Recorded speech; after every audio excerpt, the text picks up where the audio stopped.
and then have lights on yourself so you don't cast a shadow on the screen. You need the color on the screen to be as consistent as possible so you can key it out later. How do you key it? There's a lot of different programs that do it. I'll get to that. Really the best way is After Effects or Premiere Pro, which actually have very good ways of keying out. There are other programs. Sony Vegas will do it. Yeah. That's the cheaper one. It's only $500 compared to y'all, which is $1,000.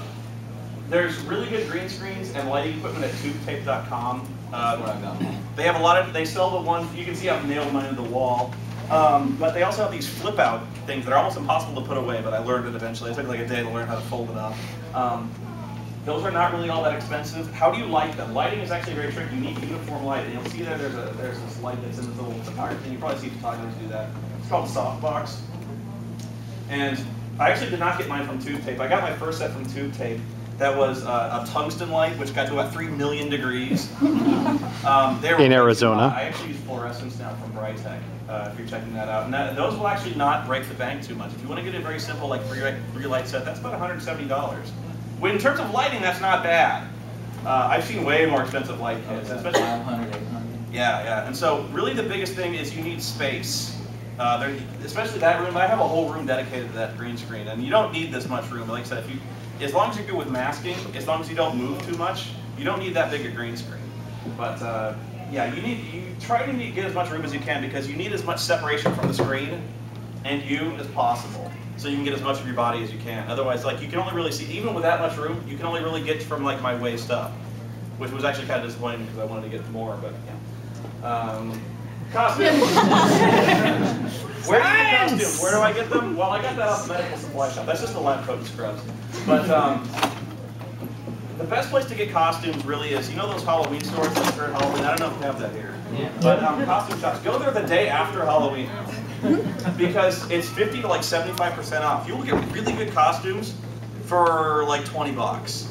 And you got to camp out though. You got to go there early because there's a lot of people who are kind of scrounging for costumes like that. It's a really good time to go there. So day after Halloween, everyone's trying to get rid of these Wolfman costumes. Really stupid. You know, none of my costumes are all that good. Let's face it. I mean, I've gotten better costumes in the past. Like the tightest costume I actually ordered, like from China. I even gave them my measurements. Actually, if you don't watch this, oh, that's so bad. But that costume really doesn't fit at all. I actually gave them my proper measurements, and it was still like 6 inches short. So you can actually see the suspender shorts are like. My package is so free. China, the same thing happens to me. Like some of my more elaborate costumes, like Ermac from Mortal Kombat, you can go on eBay and you can search for that and you'll find the Chinese costumes. But order them one size larger because they're smaller. Go bigger because Chinese people are like 6 foot tall. What kind of giant is this? He must be joking. And they're like, this is the part where you spend money. Shooting in front of, like I said, I have a very simple setup. I rarely ever move because I have no crew. It's all just me, so I set the camera up and just yell. I use a boom mic over my shots, but that's just because I do this for a lot and I never move. The part where you spend money is editing. And this is where I tell you about HD footage. When I started editing HD footage, when I moved from the DV tapes, my computer basically blew up. Because when you're dealing with any kind of lengthy footage, you're dealing with like file sizes that are 3, 4, up to 4 gigabytes for an individual file. I've dealt with a file that's like 9 gigabytes. When you try to put that much memory into your computer to edit it, you are suplexing like 10 gigs into your RAM. And your computer goes, what are you doing to me? You're 10 minutes talk. It's crazy. I had 4 gigs of memory, and I was throwing HD footage onto this thing, and I was like, why is this so slow? This is terrible. I have 16 gigs. I have 24. Yeah, see, you have to get really high if you want to work with HD footage. So HD footage is actually kind of a downside. Especially, even if you get a really good camera, you might consider setting the settings low to like 720p, because those file sizes are huge. Especially but if you want to edit HD, you need to upgrade your PC, and this is where you spend the most money, more than likely. Like I said, I got 24 gigabytes, probably cost me around $1,700. To do that, you got to upgrade your motherboard, have a motherboard that can support that much memory, and you got to have a CPU that can support that much memory and use it well. So I got like a Core i7-975, which is probably the best you could do for a personal computer, aside from upgrading to like a network workstation.